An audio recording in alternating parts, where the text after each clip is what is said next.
You're listening to Mental Health Colorado's Voices for Healthier Minds interview series, where we interview remarkable people doing remarkable work to advance health of mind in Colorado and beyond. Please welcome your host, Vincent Atchity, President and CEO of Mental Health Colorado, and our special guest. We hope you enjoy the conversation. Hi, I'm Vincent Atchity. Welcome to the Voices for Healthier Minds interview series. We are very fortunate our guest today, Montee Ball. Montee is a former NFL running back and college football Hall of Famer who set NCAA records for career rushing touchdowns at the University of Wisconsin and was drafted by the Denver Broncos. After leaving professional football, Montee now dedicates his work to mental health advocacy in sports. He is the founder of the Game Plan Life Foundation, a nonprofit bringing mental health and addiction education to youth coaches, athletes, and families. And he was instrumental this year in helping pass Colorado's Alyssa's Youth Concussion and Mental Health Protection Act. Montee, thank you so much for joining us here today. It's great to have you with us. No, I really appreciate it. It's quite an intro, so thank you so much. And it's always an honor to get asked, right? Get invited to chat. So thank you for having me. Well, I look forward to our conversation. I've got so many questions, and we've got about 30 minutes, so we're going to squeeze as much in as we can. Just to start off, to get to know you a little bit better, we know that you grew up in small town Missouri, dreaming of playing professional football. Tell us a little bit about what football meant to you as a kid, and what did it mean to you as you were turning into a young man? Yes. Football in a small town in Winsville, Missouri. For folks who may not know exactly where that's at, straight west on Highway 70, about 40 miles from St. Louis. And so hopefully that gives you somewhat of a reference point, but very small country town growing up. And my story does start with the game of football. I remember I was 8 years old, and I was playing catch in the backyard with my cousin. And back in the 90s, it was be inside before the street lights come on, right? And so I remember street lights came on. We weren't inside yet. So I remember rushing back in, and I remember seeing my dad sitting on the couch watching football. And just like any other kid, I started just badgering him with questions. Dad, who is that blue and orange team?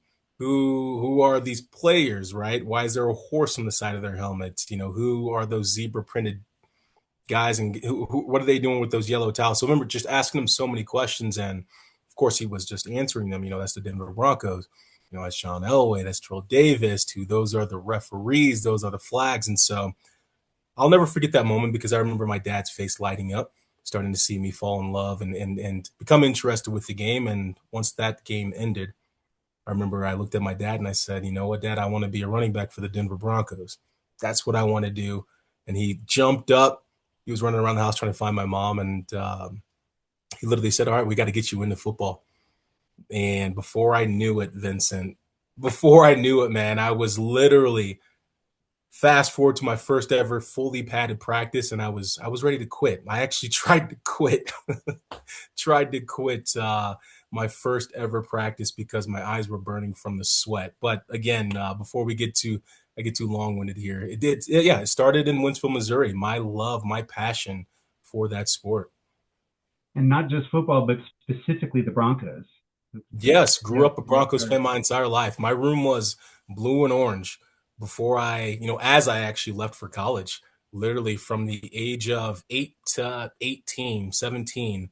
My room was literally blue and orange with a wooden Broncos head up on the wall. I still have that wooden Bronco head. I had I have this binder with trading cards of Broncos players in there. So it was a beautiful moment when I got drafted. I was able to put my football card in that sleeve. And so always been a Broncos fan.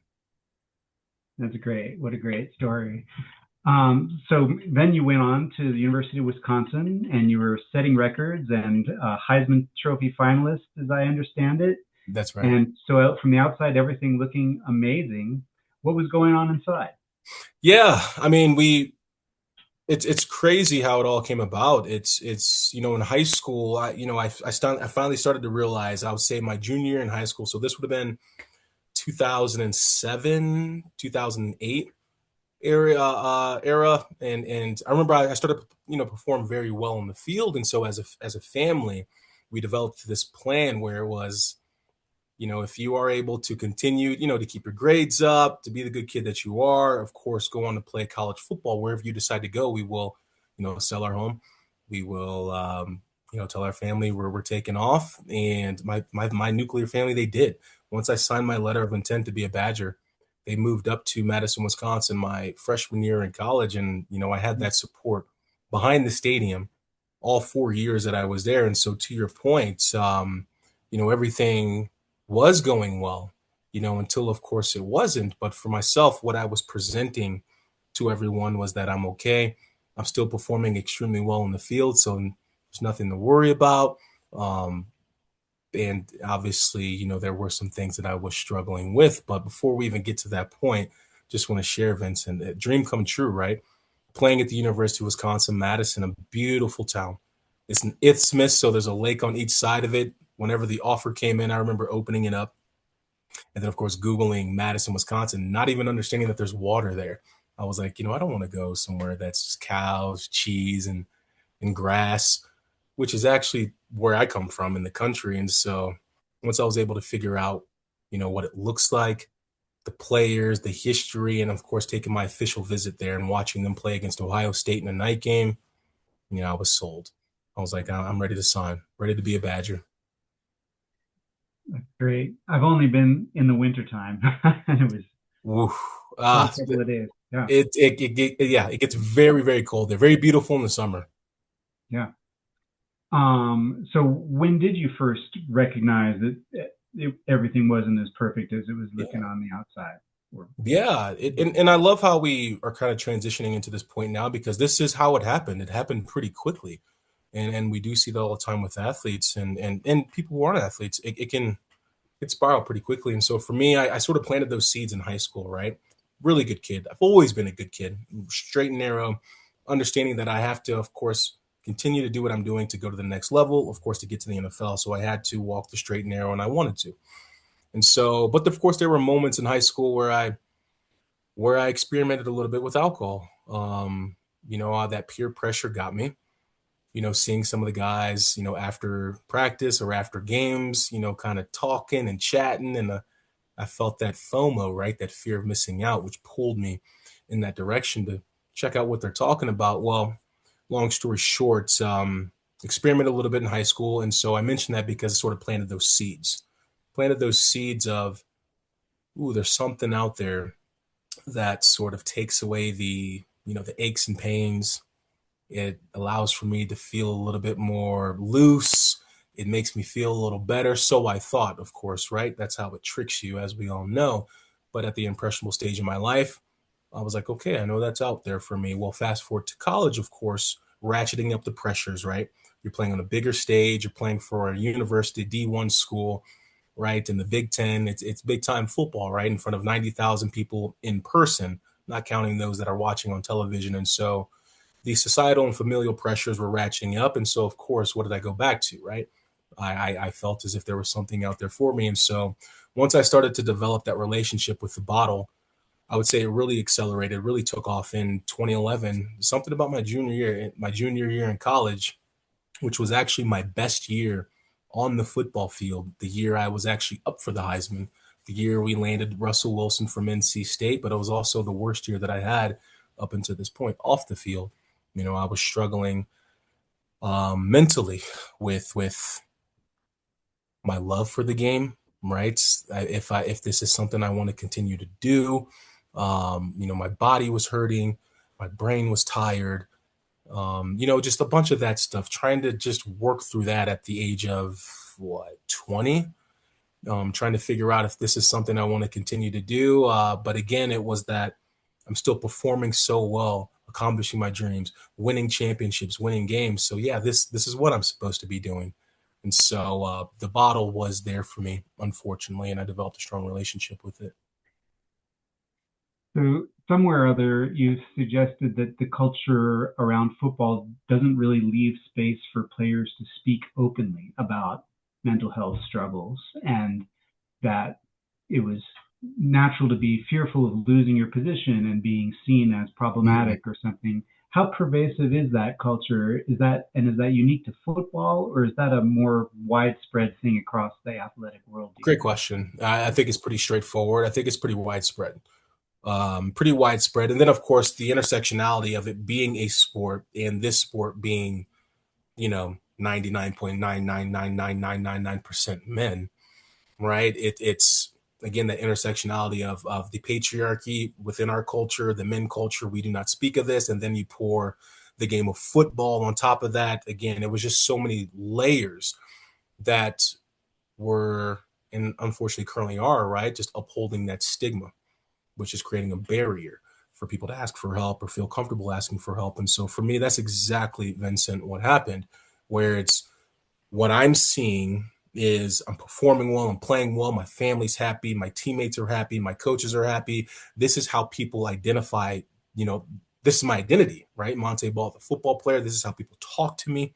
This is how people introduce themselves. Like they'll say their name, but then they talk about football with me. And so this was my world. So I can't step away from this. This is what I'm supposed to do. This is what I love.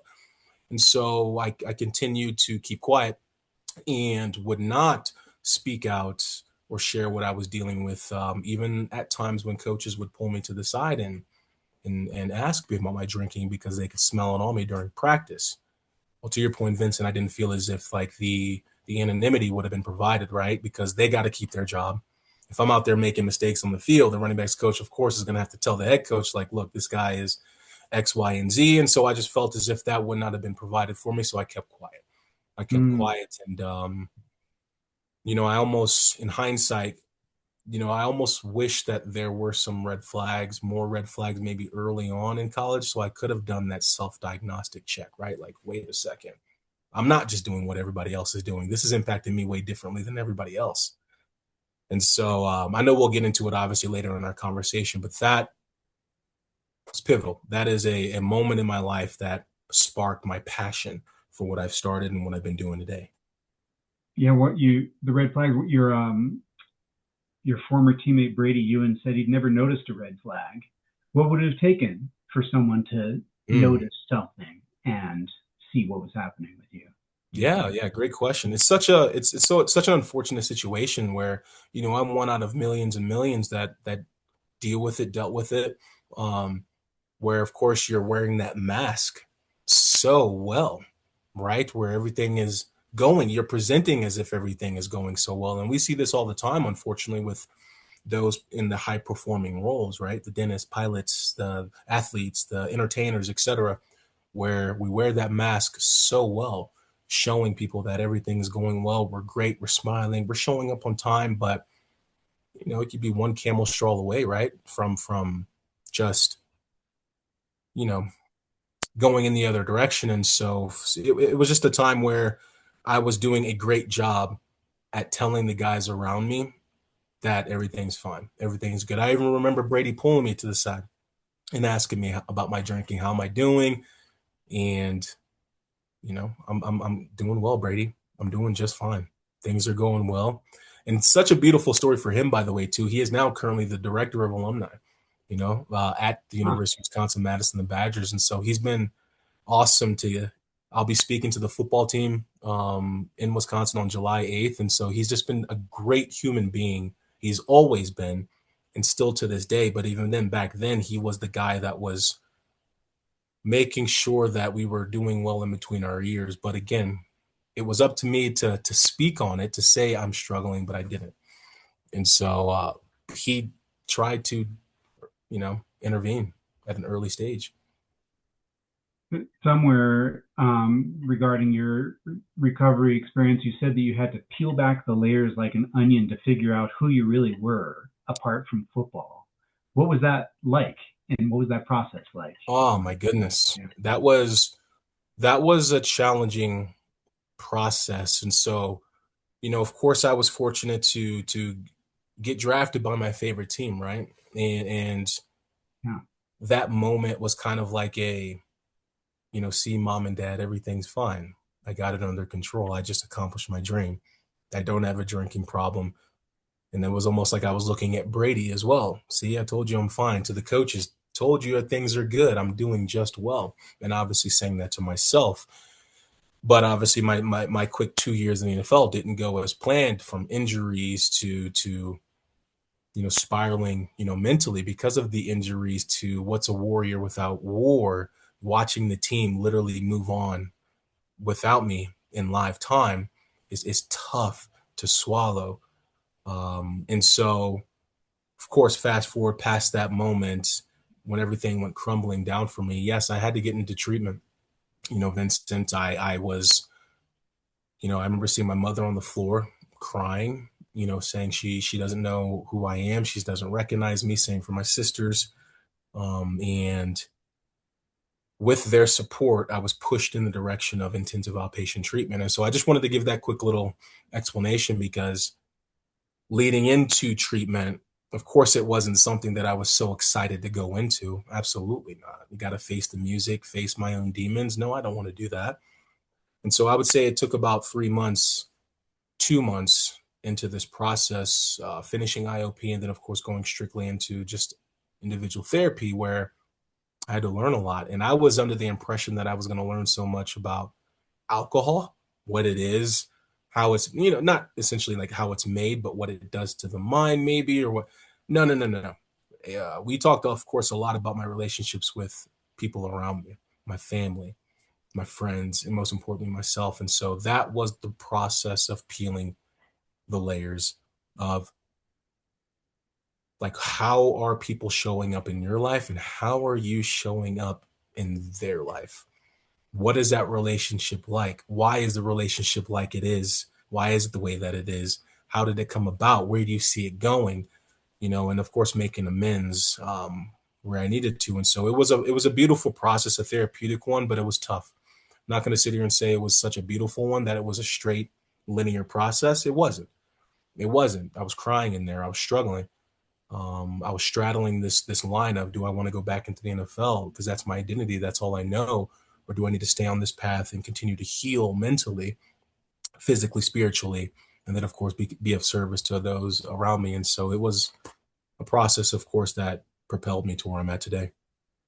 You mentioned your mom and your sisters. It sounds like you were fortunate to have that loving, supportive family around, and then you mentioned that the birth of your son was a kind of turning point, and you realized you needed to reframe things. What shifted in your thinking with that important moment? Yeah, 100%. I'm 10 years in recovery from alcohol. And my son is 10 years old. And so when he was born, it completely changed my life. And he will soon understand, right, that, without him, I would not be where I'm at today. I would not be. And so when my son was born, of course, right, when I held him for the first time, I literally told myself that this is it. This is it. My son's not going to see a drunk dad. His mother is not going to see a drunk, you know, co-parent, which she is never has. Because we started dating, after everything. And, of course, been doing a great job of raising a child. And so it was truly a moment for me to understand that now every single decision that I make is going to directly impact another human being's life. And it changed everything for me. It changed everything, changed my perspective on life. Of course, it showed me that there are so much more important things to life than a sport, even though, as much as I love the game of football, still do to this day, I will until my last days here on earth. But it's just a kid's game. At the end of the day, it is just a kid's game. There's more to life than that. And my birth of my son showed me that. And of course, therapy as well, right? So they both showed up at the right time in my life, because my son, I'm very open about this part of the story. I try to limit it as much because I want to protect him, but I wasn't aware that he existed until 8 months into term. And so when I was notified, he was born 3.5 weeks later. And so it was a shock, obviously, to me. I was given, 3 weeks to prepare for a child at a time where I was picking up my life literally literally, I just got booted from the NFL. I was plastered all over New York Times. And then 2 weeks after that, I get, this phone call. Well, it happened at the right time because that coupled with the therapy literally shot me out of a rocket, man, like a rocket, out of a cannon into where I'm at today. And my therapist told me, and this is something that I tell myself every single day, is your medicine is service. It was like one of our last sessions. That's what he told me was, now from this point moving forward, your medicine is going to be service. Welcome to this side of the fence. Welcome to the family. Get out there and help someone.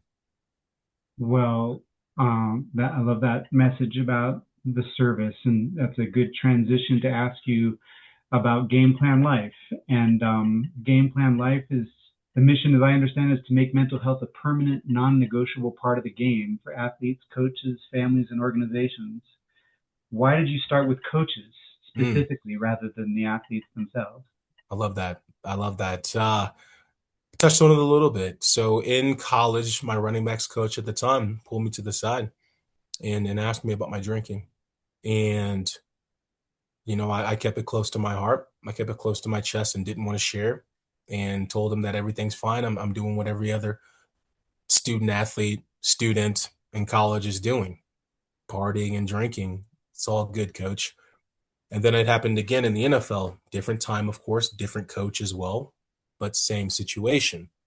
Right after a film session, he told me to stay after, and he asked me this very similar questions about my drinking, and I did the same thing, kept it close to my chest. I'm doing what everybody else is doing, coach.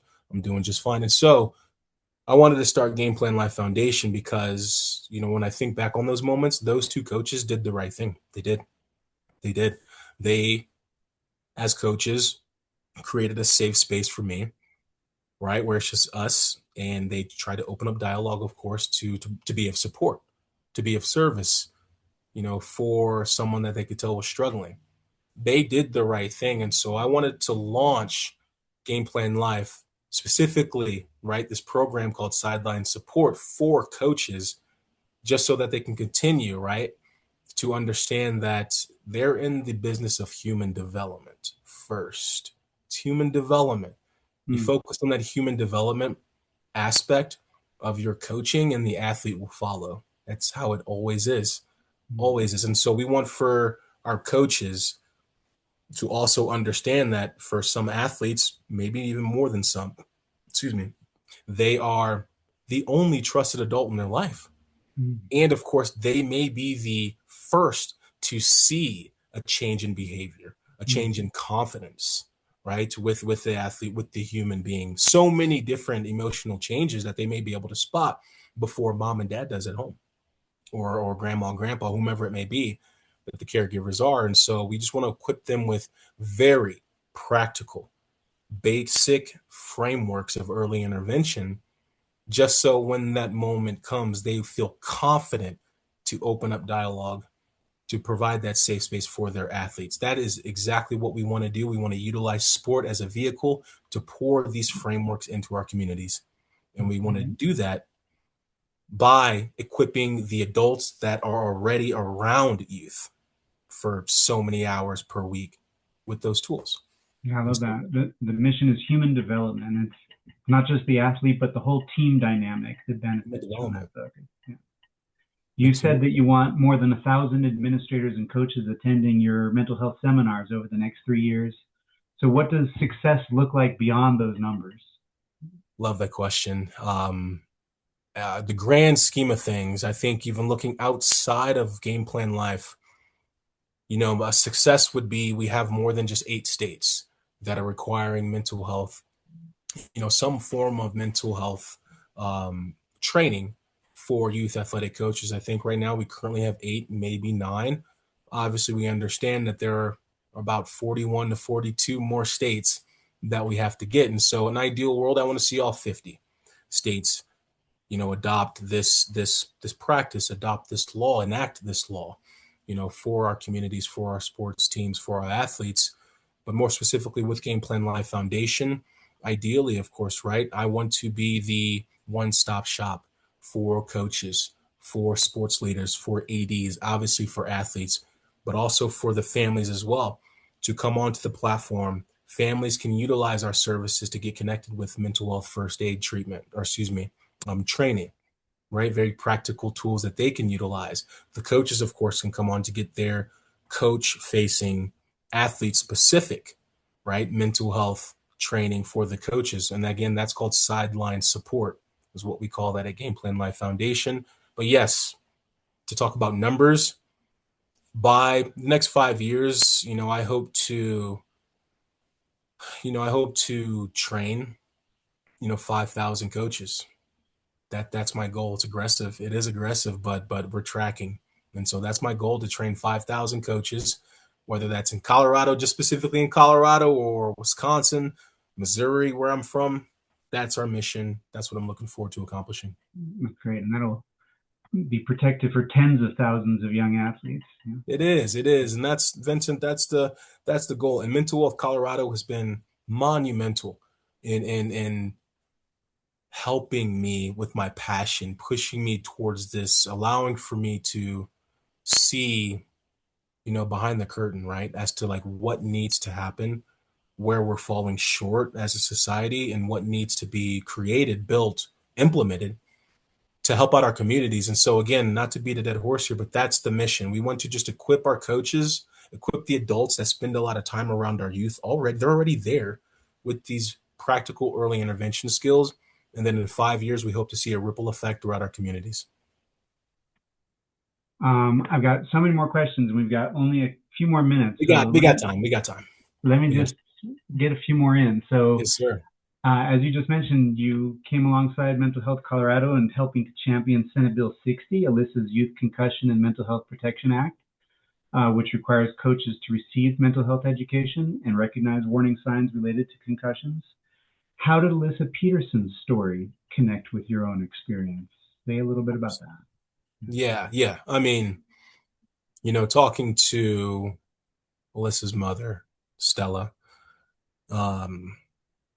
first off, just got to say that that's a side of strength that I hope to grow into, right? Someday, just learning so much from her about how to stand tall and how to be of service and how to turn a tragedy, right, into what she's turned it into today for our communities is such a beautiful thing. And I say beautiful, not wanting to be insensitive to what they experience, but again, just a huge shout out to Stella for that. And so it has been, again, very important to, what I want to do and continue to do with Game Plan Life Foundation. Such an impression it's made on the way I think about Game Plan Life, the way that I want for it to move, how I want it to impact families, communities, businesses, sports teams, etc. So Alyssa Peterson's story, truly, once I heard it back in January, just lit this fire under me, Vincent.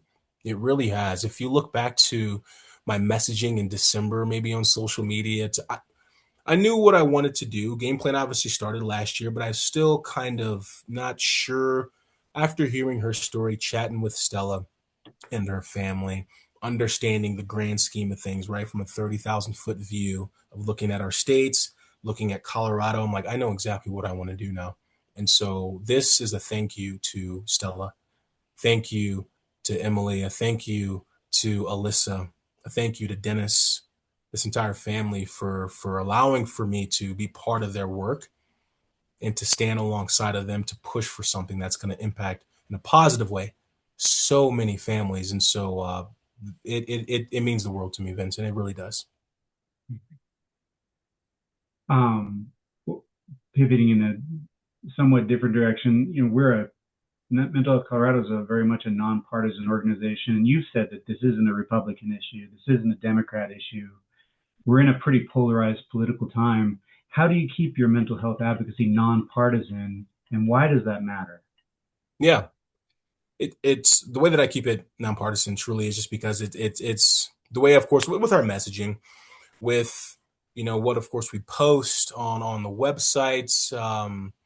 Our goal obviously is not to lean in one way or the other, because we find this to be an important issue to tackle. for every single family. Sports are so embedded into the fabric of America. We all can agree with that. Whether you're red or blue, you're waking up Sunday morning, you're watching some football. You are, or you're watching the first pitch of a game. And so, again, we just want to utilize that as the vehicle to get these early intervention skills to our families. And regardless if you voted blue or red, none of that matters with the data that we're seeing surrounding youth mental health in the country and more specifically here in Colorado. And so I think it's pretty straightforward to explain why. We don't see this being an issue on the blue side or the red side. Absolutely not. And so we just want to continue to push forward to eliminate the political talk from it and just talk about how we need to continue to create this wraparound care around our athletes. And we're going to see this ripple effect within our communities. Hopefully I was able to answer that question. That's great. That's great. And our interview series here, we're calling it the Voices for Healthier Minds. And what would healthier minds culture in sports look like? What is the version of the healthier minds sports culture that you're working toward? Yeah. One of my favorite questions, truly, Vincent, because I think it's pretty straightforward. I want for our coaches to, and again, when I say coaches, I'm talking about sports leaders, even our club teams, to, of course, ADs. In an ideal world, in a utopian type of scenario, every single one of them understand that they're in the business of human development, right? Because that athlete most likely is not going to go on and play professional. That's just the reality of it. That's the reality. A vast majority of your players on your team are not going to go play professional. Maybe less than a third are going to play collegiate, but all of them are going to become, right, hopefully they're law-abiding citizens, taxpayers, right? And so that's what needs to be the focus. How is this young man going to show up for his family, right? Or for his society, for his neighborhood? How is this young woman going to show up for her family, her society, her neighborhood? And then you focus on that. You focus on their well-being. The athlete's going to follow, and you're going to, in an ideal world, you're going to win games. There's going to be, positive production, right, from your sports team. And so again, human development, I keep coming back to that. I want for the athlete's space to understand that you are developing a human being. And I think if we do that as well, Vincent, I hope in an ideal world we see less of this cliff effect from the players that do go on to play professional, right? Because they were given these 10 to 15 years, right, of little league of their sport to high school and college of coaches, ADs, sports leaders, training the human, right? Or rather trying to just increase their, other interpersonal skills outside of their sport. Yeah. And focusing on that, hopefully we see less of this crazy drop off of this cliff effect that we're seeing now of athletes. Yeah, I love that human development focus. It's the long game beyond the game. You mentioned your teammate Brady, and you yourself. You're beyond the game, and you're still playing in a human development on a human development team. We can sit here and it's pretty simple, right? It's the sport's going to end, right? Everyone can agree with that. It's inevitable. This sport for you, their playing days, your participating playing days in this sport will come to an end. Yeah. We hope, be a of young course, man, yeah. Exactly. We hope that you're able to live to your 70, 80. Well, you're going to retire from your sport probably mid-20s. Yeah. What are you going to do for the next 50 years, 70, 60 years? Yeah. You said that for people in recovery and really everybody, the best medicine is service. And this is a theme you've kind of been mentioning. So what does service mean to you day to day? Yeah. Absolutely. Yeah. And so I've been blessed again with my support system, my family, my friends, folks like yourself, Vincent, the team at Mental Health Colorado of truly just, being able to be in this space. And so for the last 10 years, once I retired from the game, my sister's at LMFT, she got her clinical psychology degree, her master's, and she sort of pushed me in this direction after treatment, saying, You got a heart for people. You do. The social work space may be something that you thrive in. And again, I say the social work space is putting it all under this umbrella. And I took off from there, Vincent. I really did, and I have not looked back. And so I've been able to, work in the business development space, focusing on, admissions within treatment departments, right? Or, excuse me, treatment organizations within specific departments, I think admissions, to creating, safe and trusted pathways between XYZ provider referral pathways and the other provider out there, right? Closing gaps in care. They may specialize in detox, but they don't have residential. Well, this place does have residential, and they may need to detox folks prior to them going to their residential. And so literally just figuring out what gaps in care that I can close is something that I'm extremely passionate about. So I do that day to day. I focus on that day in and day out, actually with All Points North. Beautiful facility, great place, focusing on their athlete track as well, right? I'm able to speak to athletes that are in need of care and say, hey, look, I get it. I understand. I'm not going to sit here and say my story is just like yours. I don't want to be insensitive to yours, but I hear you. I know what it is. And just providing them with resources and saying that there are trusted providers out there that's literally specifically focused with athletes. And so I love doing that. Been focused on doing that for the last 10 years with other providers as well. And of course, wanted to jumpstart my own, right? Being Game Plan Life Foundation. And so I'm just grateful, Vincent, of being given another opportunity, trusting my higher power, trusting my family, my support system, trusting the process of therapy to get me to where I'm at today. That's great. All right, I got one closing question for you to end on today. So if a young athlete's listening right now and recognizes themselves in your story, in your experience, what would you say to them? Mm-hmm. Yeah. This is a straightforward answer as well. It's okay not to be okay. It's okay. It is. It's okay not to be okay. Just like how, a running back may fumble the football, a quarterback may throw an interception, or you may jump out of the blocks too soon or too early, or excuse me, too soon or too late. Same thing for your mind. There may be some hiccups. There may be some points where you need to have a self-diagnostic check, let's revisit some conversations or some things in our lives, right? That's okay. And there are resources out there to help you work through it. And so that would be my message.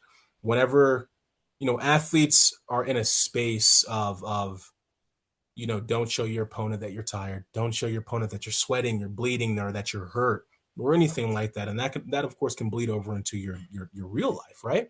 Where you're just remaining super stoic, and that buildup can be bad, for lack of a better word. And so I just want for the athletes to understand that some of the greatest athletes out there, and I don't toot my own horn like this, but I was pretty good at the game of football.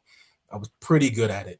We may present as if we're doing well, but more times than not, those that are extremely well at the sport, they put that pressure on themselves too, right? That anxiety, that everything's fine. Nope, I'm going to just shut up. I'm going to just show up. I'm just going to get it done. It's okay not to be okay, and there are resources to help you. Well, thank you so much. Such a pleasure to have some time with you today. Thank you so much for joining us. Montee Ball, the Game Plan Life Foundation. Yes, sir. It's an honor. I truly mean that, Vincent. Thank you and the team at Mental Health Colorado for again, you showed up in my life at the right time. Year 10, as they say it, in recovery is the year of the rocket ship, and Mental Health Colorado stepped in, and you all have been just pouring the gasoline on the fire in a good way. So thank you, and it's an honor to be here. Well, thank you so much. Hope you have a great Father's Day. Thank you so much. Thank you for tuning in to Mental Health Colorado's Voices for Healthier Minds interview series. We invite you to learn more about Mental Health Colorado's nonprofit and nonpartisan health mission and join our statewide network of advocates, the Brainwave, to stay updated on what's happening in health policy at the state capitol and how you can get involved in passing laws, changing practices, and building a movement to make Colorado a leader in health and well-being. Visit our website at www.mentalhealthcolorado.org for more information.